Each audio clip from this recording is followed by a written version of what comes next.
మొదటి సమూయేలు గ్రంథములో 1వ అధ్యాయం 11వ వచనాన్ని మనం ధ్యానంలో పెడదాం.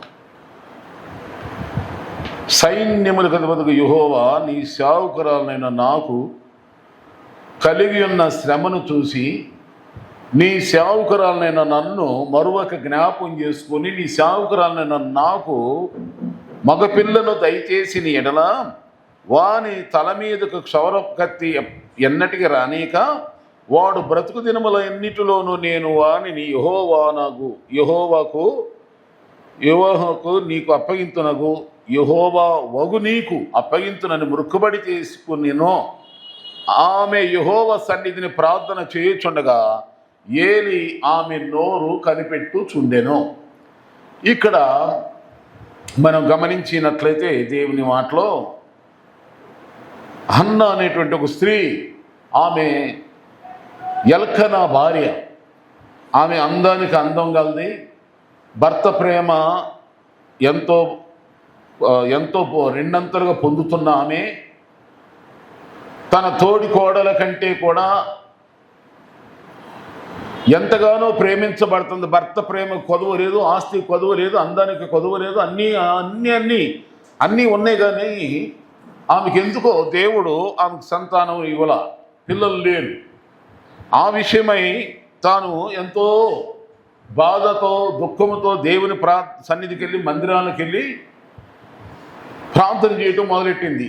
ఆమె ప్రార్థన చేయడానికి వెళ్ళేటప్పుడు భర్త ఆటంకపరిచాడు. ఏమన్నాడంటే, అమ్మాయి పిల్లలు లేకపోతే నేను నీకు 10 మంది కొడుకుల కంటే ఎక్కువైన వాడిని కాదా, నీకేం కొదువు చేశానో కనుక నువ్వేం ఎడమక దుఃఖపడి నువ్వు నవ్వుతూ ఉంటే చాలు, నాకు నువ్వు వెళ్ళమాక, నువ్వేం దుఃఖపడమాక, ప్రార్థన చేయమాక, అవసరం లేదు, నేనే నీకు 10 మంది కొడుకులతో సమానమని ఆమెను ఓదార్చాడు, ఆటంకపరిచాడు. కానీ ఆయన మాటలకి లోబడకుండా ఆయన చెప్పిన మాటగా ఆమె ఏమాత్రం ఇదే చూపకుండా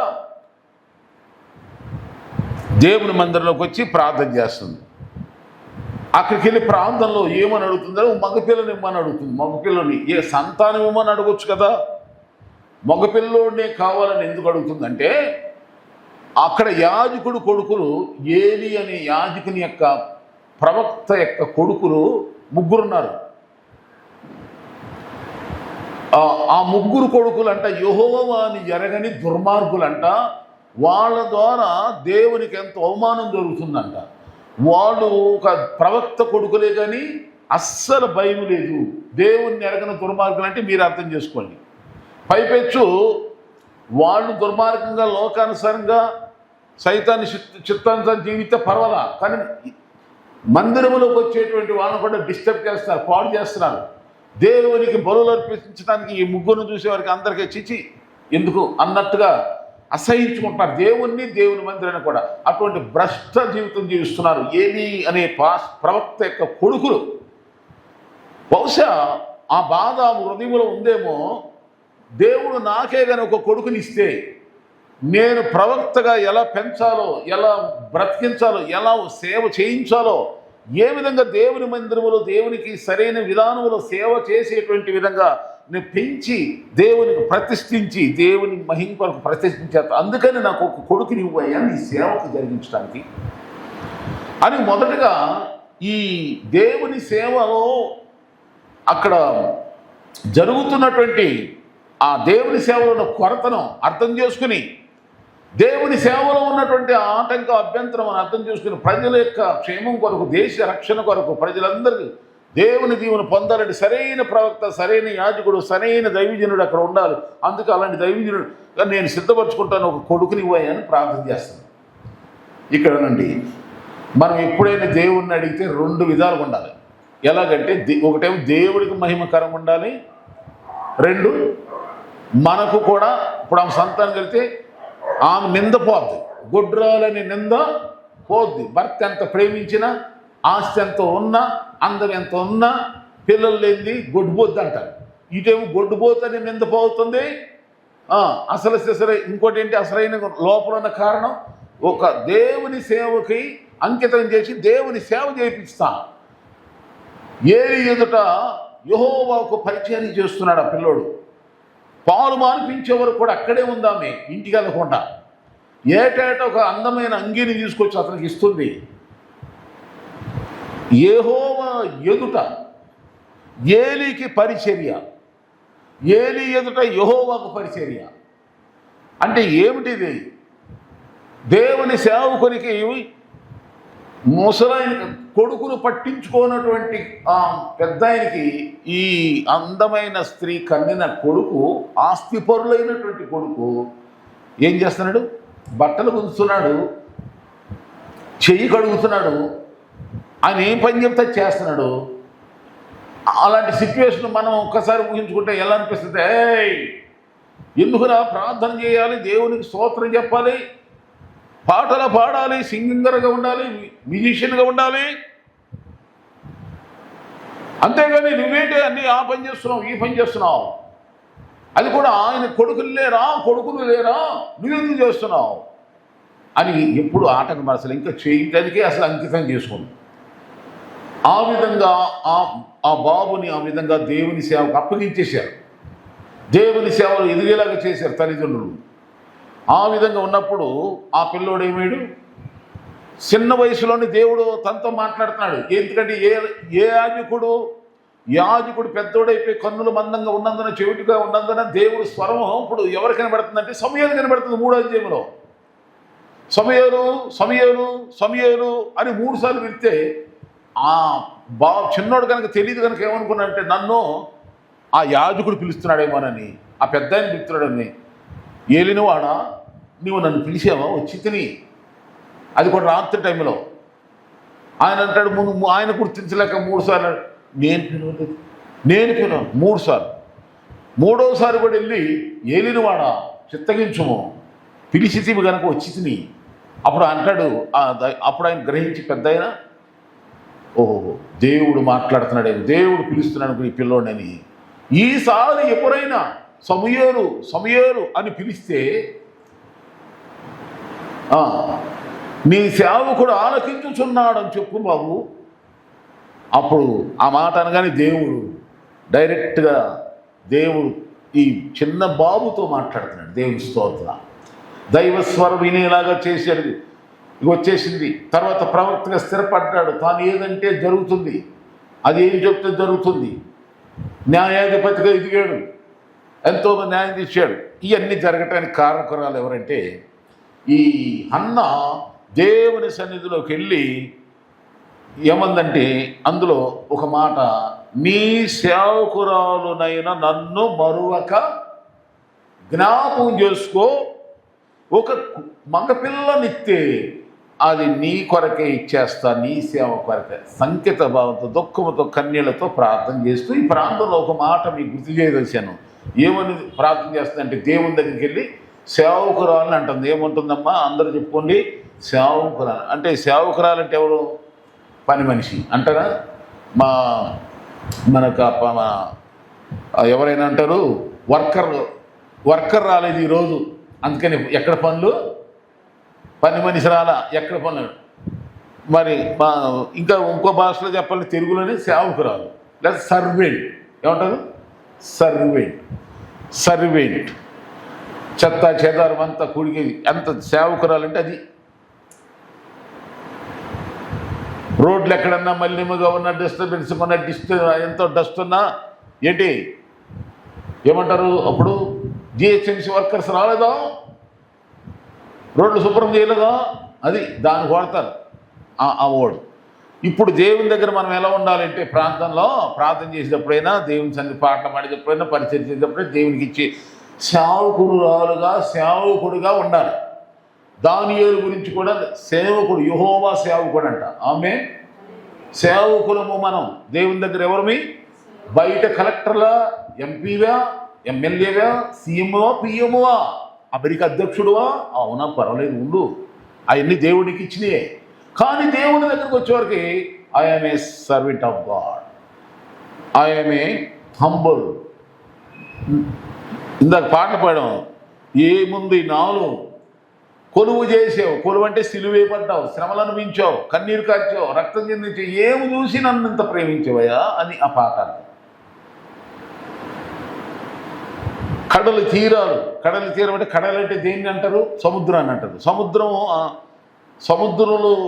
సముద్రం అపాయం ఎదుర్కొన్నవాడికి తెలుస్తుంది ఆ పాట అర్థం. అలలేమో పొంగుతోని, సముద్రం ఎడు చూసిన సముద్రమే, కానీ ఏమి అలాంటి సమయంలోనంటే ఒక మనిషి వచ్చి ఒక వ్యక్తిని రక్షించడానికి ఎలా ఉంటుంది? ఆ యొక్క సిచ్యువేషన్, ఆ స్థితి ఎరిగినోడికి తెలుసు ఆ బాధ. చుట్టూరు నా సముద్రం ఏడు, ఒడ్డేదో తెలియట్లా, ఆ పైపెంచి మళ్ళీ అలలు. దీన్ని దేనికి సాధిస్తుందంటే బైబిల్లో రాయబడింది కదా, భక్తిహీనులు జలము, దానికి రకరకాల అర్థాలు ఉన్నాయి. కనుక అలాంటి కష్టాల్లో నేను సమస్యలను ప్రభువా నన్ను రక్షించాను ఆ పాట. కనుక ఇక్కడ కూడా దేవుని దగ్గర మనందరము కూడా సేవకులము. Zero, I'm a zero, Jesus is my hero. యేసు ఆయన సేవ చేసుకునే ధన్యత. నీ దాసురాలను అంటది మరియా. నీ దానుస అంటే దాసురాలని, బానిస ఇంకా ఘోరం. ఆమె బానిస అంటే ఏంటంటే తప్పించుకోవటం కూడా వీల్లేదక. స్తోత్రం. నీ దాసురాలయ్యా, సేవకురాలయ్యా.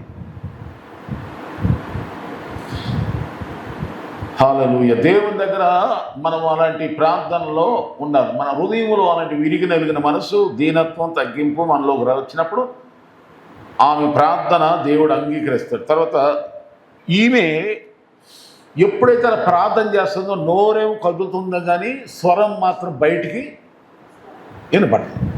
అప్పుడు అసలే ఆయనకి కళ్ళు మందం, పెద్దయిన చూపు, ఇది ఆయనకి నోరు మాత్రం కనిపెట్టాడు. ఈమె నోరు మెదులుతుంది కానీ స్వరం ఏమి లేదే అని ఒక మాట అనేసాడు ఆమెని. ఏమన్నాడు తెలుసా? ఎందాక ఏంటి తాగేసి ఏంటి నాటకాలు అన్నట్టు ఉందా భాష. తాగేసి వచ్చేవా అని.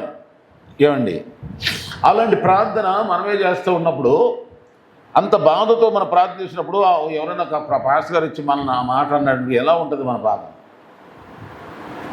నేను ఇంత కష్టపడి ఇంత కన్నీళ్లతో మున్నీళ్లతో ప్రార్థన చేస్తుంటే వెళ్ళి నా కోసం, దేవుని కోసం, మందిరం కోసం ఇంత కన్నీళ్ళు మున్నీళ్ళు ప్రార్థన చేస్తుంటే నన్ను పాస్టర్ గారు ఈ మాట అంటాడో అని పట్టుకోలేదు బాధ. కానీ ఆమె ఏముందో తెలుసా? ఒక మాట ఇప్పుడు రండి, 1వ అధ్యాయం 16లో ఉంది, 16 వచనం ఉంది. ఏమంటుందంటే నీ సేవకురాలను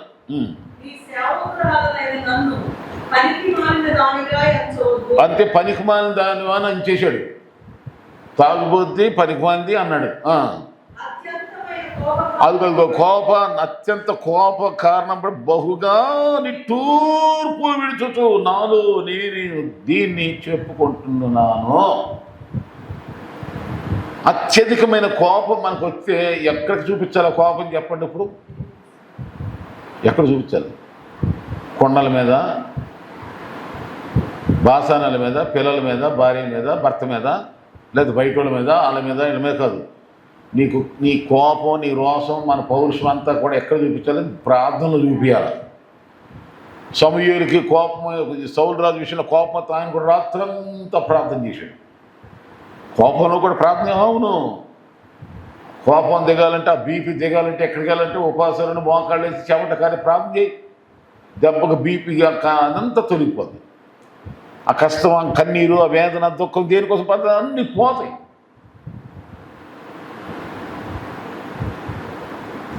దేవునికి స్తోత్రం, స్తోత్రం, స్తోత్రం, స్తోత్రం, స్తోత్రం, స్తోత్రం, స్తోత్రం, స్తోత్రం. హల్లెలూయా, హల్లెలూయా, హల్లెలూయా.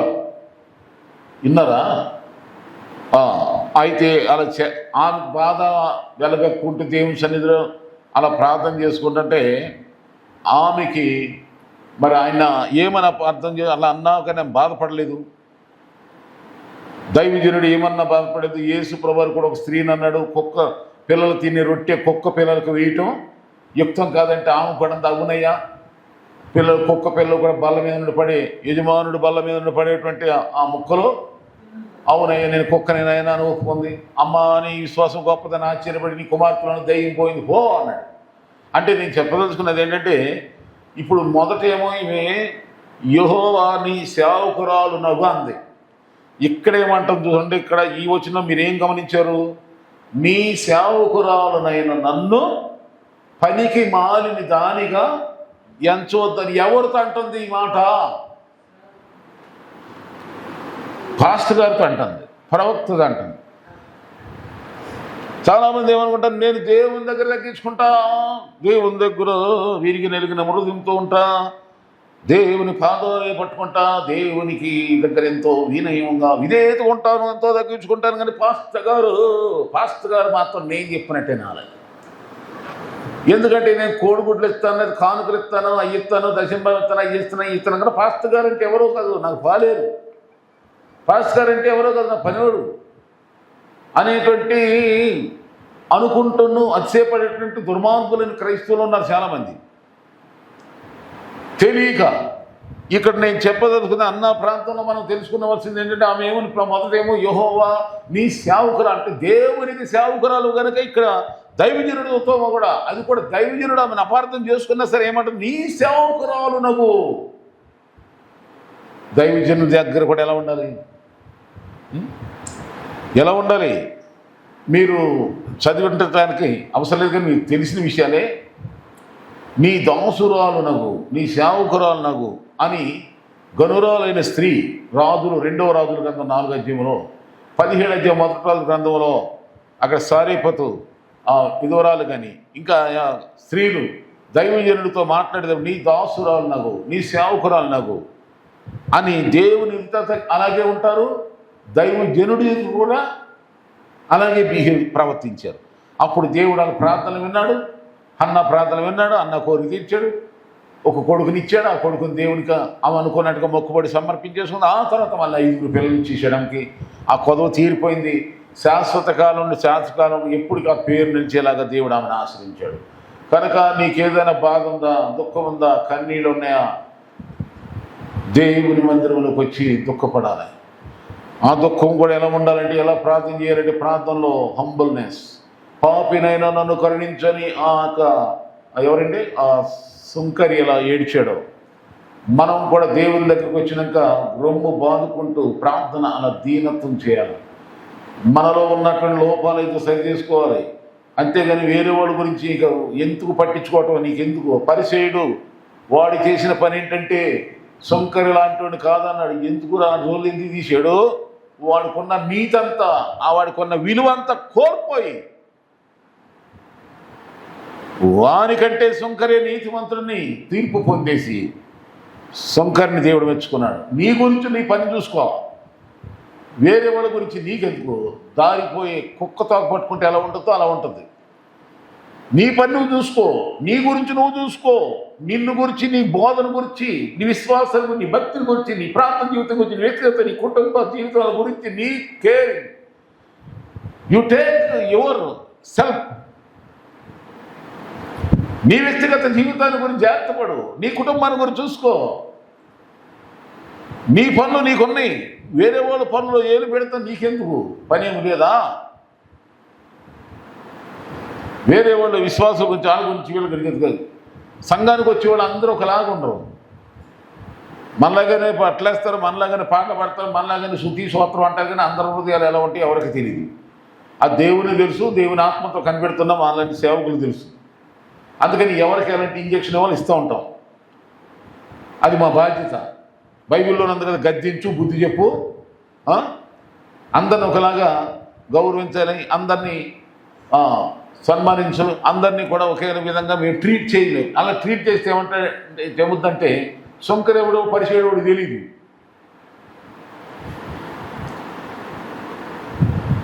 ఆయనే ఒకరిని హెచ్చించును, ఆయనే ఒకరిని తగ్గించును. సౌలు రాజును తొలగించేసి దావీదుని ఎందుకు రాజుని చేసాడు దేవుడు? దావీదు దేవునికి ఇష్టానుసారుడు, హృదయానుసారుడు. దేవుడు ఏం చెప్తే చేసేటువంటి మనిషి ఏమో దావీదు. ఈ సౌలేమో దేవుడు చెప్పింది ఒకటేది, వాడు చేసేది ఇంకోటి. అందుకని వాడిని డిస్మిస్ తొలగించేసి దావీదును రాజుగా చేసి దేవుని చిత్తం జరిగించుకున్నాడు. ఇదిగో ఈ సమయంలో మనం నేర్చుకునే హన్నా ప్రార్థనలో ద్వారా మనం నేర్చుకున్న సత్యం, నీ సేవకురాలు నగు. దేవుని దగ్గర సేవకురాలి. దైవజనుడు మాట్లాడుతుంటే దైవజనుడి దగ్గర కూడా చెప్పండి సేవకురాలు. దీన్ని ఏం సూచిస్తుంది మనకి? ప్రార్థనలు ఎంత కన్నీళ్ళు మున్నీళ్ళగా ఏడ్చి ప్రార్థన చేస్తున్నావో దైవజనుడి ఎదుట కూడా అలాగే ఉండాలి, ప్రవర్తించాలి, అలాగే బిహేవ్ చేయాలి. చాలామంది, నేను అందరి గురించి కాదు కానీ చాలామంది కొందరు ఉంటారు, ఏమో గర్విష్ఠులు ఉంటారు. దేవుని దగ్గర తగ్గించుకుంటాం, దేవుడు చెప్పిందే చేస్తాం, దేవుడి సేవకుడు చెప్పిన, దేవుడి సేవకుడు సొంత మాట చెప్తున్నాడండి. దైవ సేవకుడు సొంత మాట చెప్తే మీరు వింటారా? ఎవరైనా వింటారా? వినలేము. వాక్యం ద్వారా గద్దించినప్పుడు, వాక్యానుసారం మాట్లాడినప్పుడు, వాక్యానుసారం మనం హెచ్చరించినప్పుడు, దేవుని ఆత్మ ద్వారా మనకు బోధ చేస్తున్నప్పుడు ఆ బోధ దేవుని బోధే కానీ ఆ అయ్యగారికి చెప్పింది దేవుడే మనతో మాట్లాడాడు అనుకొని సరి చేసుకుని చక్కపరుచుకొని ఆ వాక్య ప్రకారం జీవిస్తే ధన్యులము, లేకపోతే అన్యులం అయిపోతాం. ఎందుకు పనికిరా? కనుక ఈ సమయంలో నీ సేవకుడినయ్యా, నీ సేవకురాలనయ్యా అని ప్రార్థనలో, అలాగే దైవ సేవకులు ఎదుట కూడా ఆ విధంగానే మనం ప్రవర్తించాలి. అప్పుడు దేవుడు నిన్ను నన్ను ఆశ్రయించి నువ్వు మనం చేసే కన్నీల ప్రార్థనలకి, మనం ఇచ్చే అర్పణలకి, మనం చేసే మనకున్న విశ్వాసానికి తగిన ఫలాన్ని, ప్రతిఫలాన్ని దేవుడే మనకు నిండారా మెండారా చెప్పండి ధారాళంగా దయచేస్తాడు. దేవుడు మిమ్మల్ని, మీ కుటుంబాలు మనందరినీ దీవించుగాక, ఆశ్రయించుగాక.